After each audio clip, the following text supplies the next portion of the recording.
FBI Special Agent William Brennan trembled on the witness stand. Pelosi gave us instructions 2 weeks before January 6th. She wanted us to embed provocateurs among Trump supporters. Kash Patel held up the document. Is this your handwriting? Brennan nodded yes. I documented everything. I won't stay silent anymore. The hearing room in the Cannon House office building was packed beyond capacity. Every major news outlet had cameras rolling. The January 6th committee had been disbanded, but this new investigation, led by Kash Patel and Matt Gaetz, promised to reveal what the original committee had desperately tried to hide. William Brennan wasn't supposed to be here. For 2 years he'd kept silent, following orders, maintaining the narrative. But watching innocent Americans rot in prison, while the real conspirators walked free, had finally broken him. His conscience, coupled with immunity from prosecution, had brought him to this moment. State your name and position for the record. Kash Patel began. William Joseph Brennan, Special Agent, Federal Bureau of Investigation. Counterterrorism Division, badge number 4782. How long have you been with the FBI? 17 years. And what was your role regarding January 6th, 2021? Brennan took a deep breath. I was assigned to the Joint Terrorism Task Force, specifically monitoring potential violence at the Capitol rally. When did this assignment begin? December 22nd, 2020. Matt Gaetz leaned forward. That's 2 weeks before January 6th. What prompted such early preparation? Why received directives from leadership that violence was expected? No, that violence was necessary. The room stirred. Pelosi, sitting at the defendant's table, whispered frantically to her attorney. Necessary? Kash pressed. Explain. The first meeting was December 23rd, FBI leadership, Capitol Police brass, and... He paused, looking directly at Pelosi, Speaker Pelosi's chief of staff. The message was clear: Trump supporters needed to be seen as violent insurrectionists. Did anyone object to this characterization? I did. I pointed out that our intelligence showed Trump supporters were historically peaceful. Millions had attended rallies without significant incidents. But I was told, quote, this time will be different because we'll make it different. Kash pulled out a document. Is this the operations plan from that meeting? Brennan examined it. Yes. Page 3 outlines the insertion of assets. Page 7 details the breach protocol. Page 12 discusses media coordination. Let's start with the assets. Who were they? Primarily Antifa and BLM activists who'd been arrested during summer 2020 riots.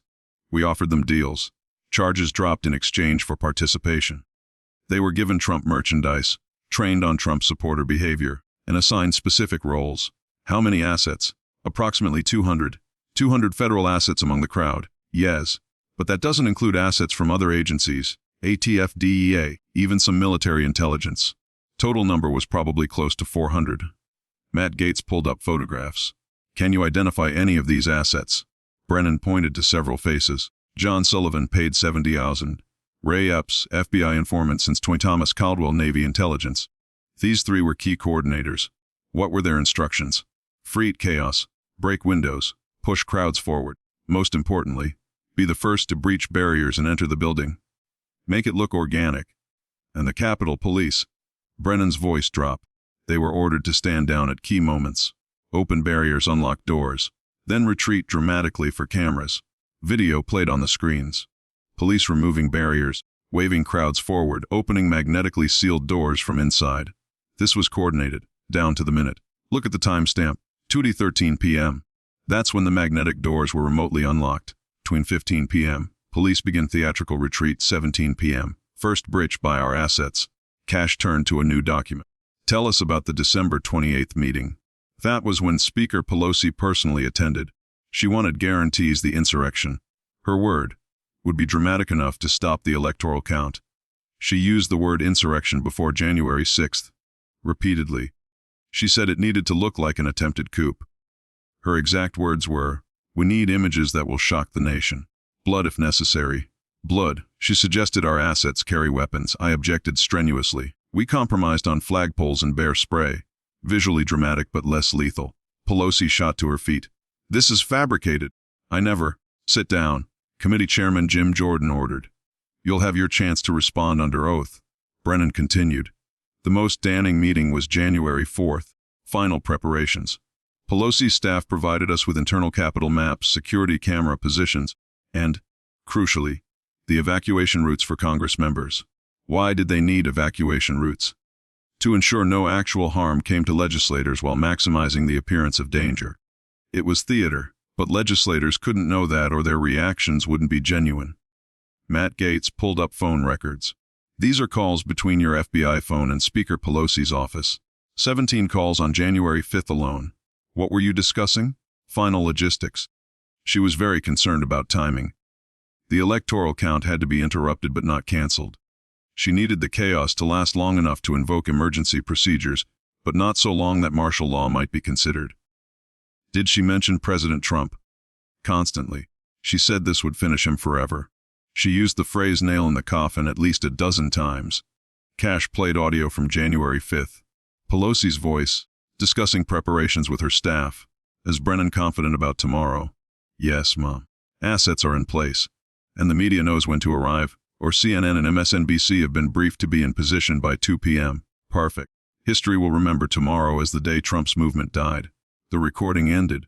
Pelosi's face was ashen. Let's discuss January 6th itself. Kash continued. Walk us through the day. I arrived at 6 a.m. Our command post was in the Longworth building, not the FBI field office. That should have been my first red flag. We were hiding our involvement. Who was present? Myself, 3 other FBI agents, 2 Capitol Police commanders, and a liaison from Pelosi's office, her Deputy Chief of Staff, Drew Hamel. What were your orders? Monitor but don't intervene until the breach occurred. Then ensure maximum chaos while preventing actual casualties among Congress members. How did you prevent casualties while ensuring chaos?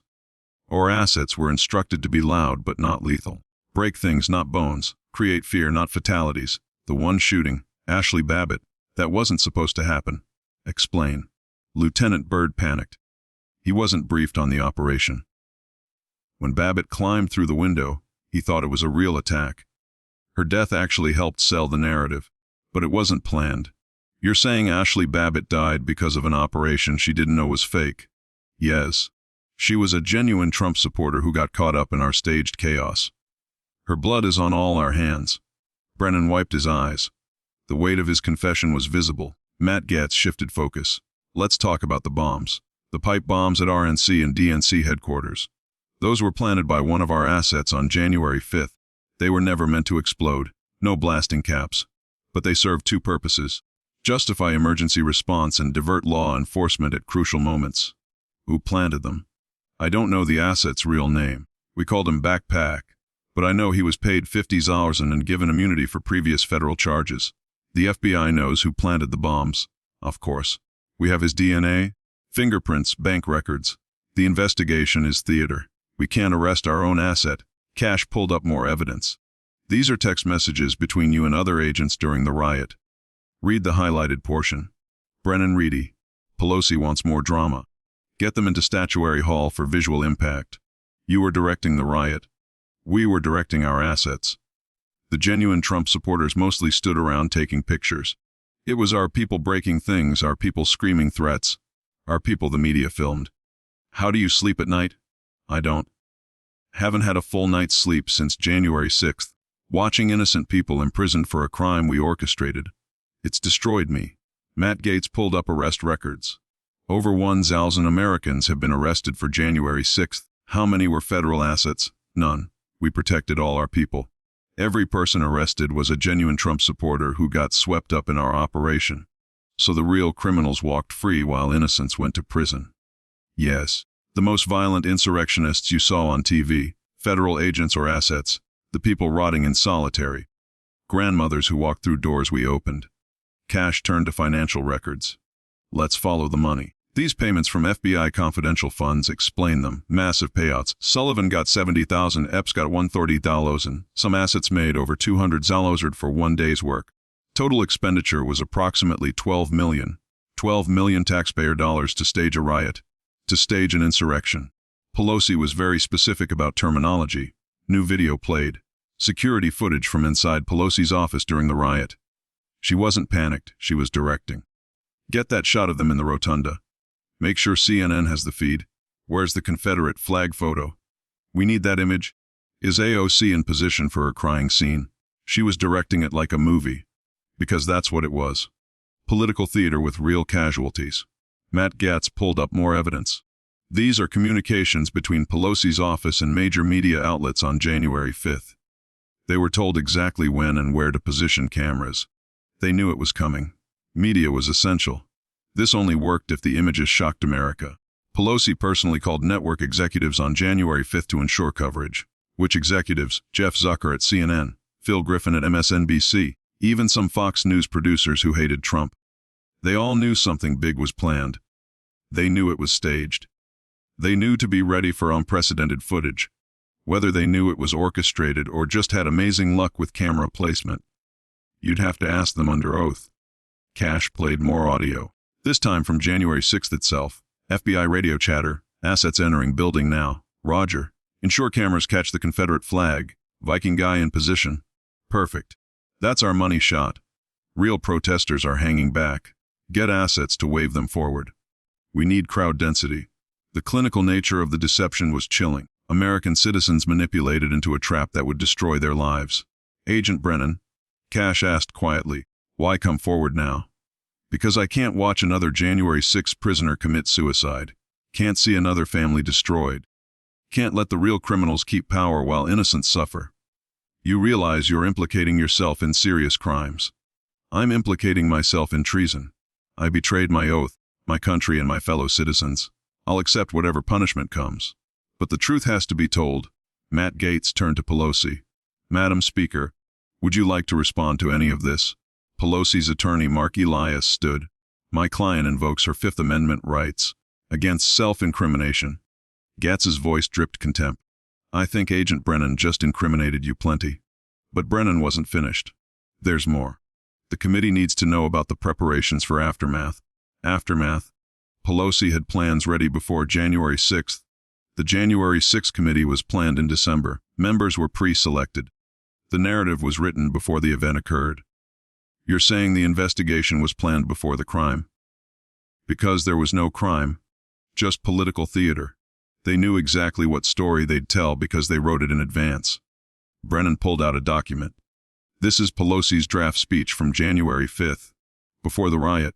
Listen to this. Yesterday's unprecedented insurrection requires unprecedented response. I am calling for a full investigation into this assault on democracy. She wrote about yesterday's events the day before they happened. Freudian slip.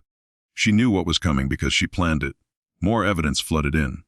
Payment receipts to Antifa organizers. Text messages coordinating media narratives. Even a PowerPoint presentation titled January 6th Aftermath Strategy, created on January 2nd. This goes beyond entrapment, Kash observed. This is the weaponization of federal law enforcement for political gain. It's worse, Brennan said. It's the overthrow of democracy while claiming to save it. They created an insurrection to stop an election challenge. They became what they claimed to fight. The hearing had been going for 4 hours, but the bombshells kept coming. Brennan detailed how evidence was destroyed, how videos were edited, how social media companies were instructed to ban anyone questioning the narrative. Facebook and Twitter executives met with Pelosi's team on January 7th. They were given lists of accounts to ban, keywords to flag, narratives to promote. Big Tech wasn't just complicit, they were co-conspirators. Do you have proof? Emails, Zoom recordings, everything. These companies thought they were saving democracy. They were really destroying it. Matt Gaetz pulled up the prisoner list. Over 100 Americans are still in prison for January 6th. What should happen to them? Immediate release with full pardons. Every single one. They were victims of our operation. We should be in prison, not them. And Speaker Pelosi. Brennan looked directly at her. She orchestrated the greatest political false flag in American history. She weaponized federal agencies against American citizens. She destroyed countless lives for political gain. Whatever happens to me, she should face 10 times worse. The committee took a break. During recess, 3 more FBI agents approached Kash Patel. They wanted to testify. They had more evidence. The dam was breaking. When the hearing resumed, Pelosi tried to leave. Federal marshals blocked her exit.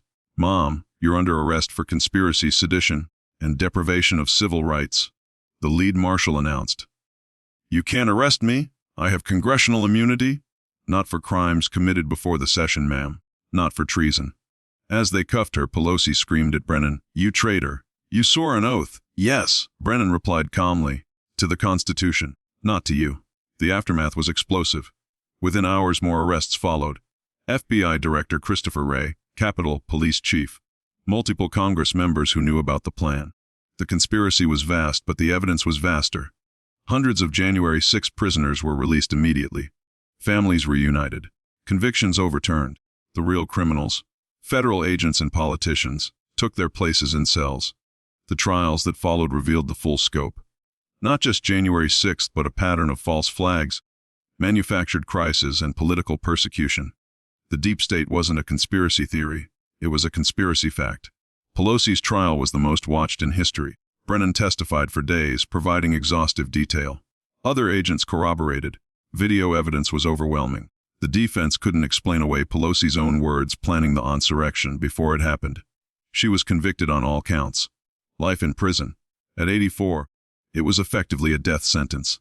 She'd die in the same prisons where she'd sent innocent Americans. The reform that followed was revolutionary. The FBI was disbanded and rebuilt. Political weaponization of law enforcement became a capital crime. New safeguards were implemented to prevent future false flags. But the real change was in American consciousness. Trust in government hit zero. Every official statement was questioned. Every crisis examined for manipulation. The comfortable assumption that leaders wouldn't stage attacks on their own people died forever. Brennan served 5 years, a lenient sentence recognizing his cooperation.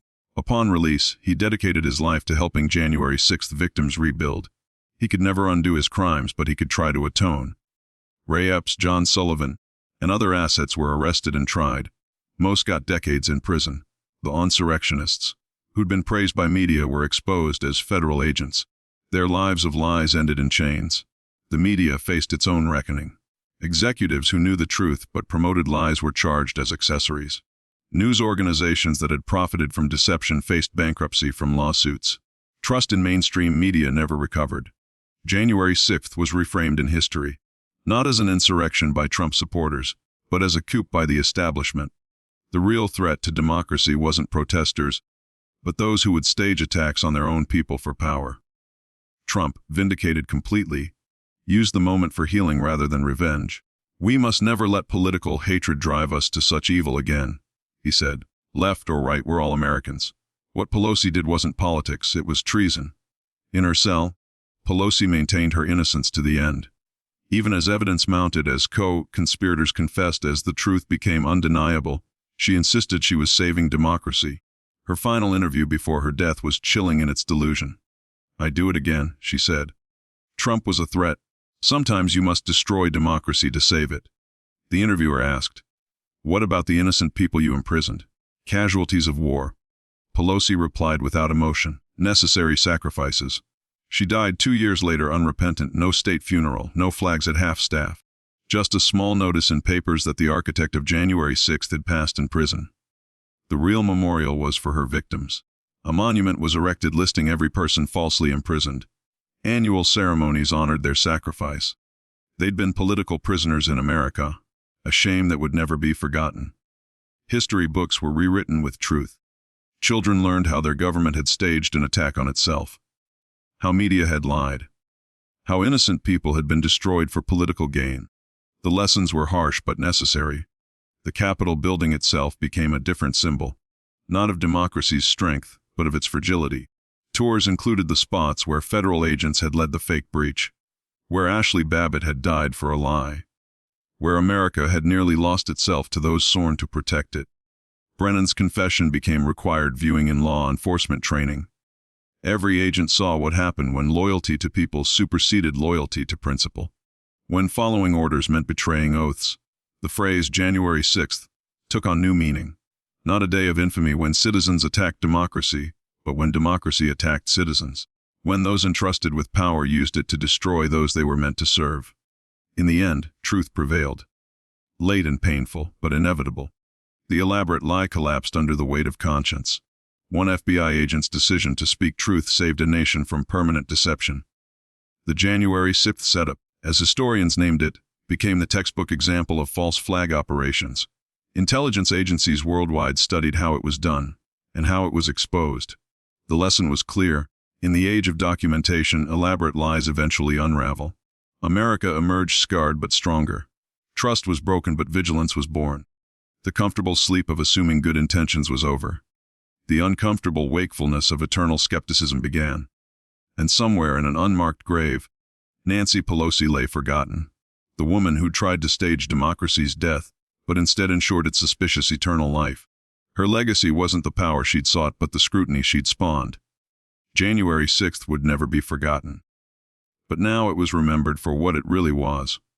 The day American democracy was attacked from within, and survived to tell the true tale.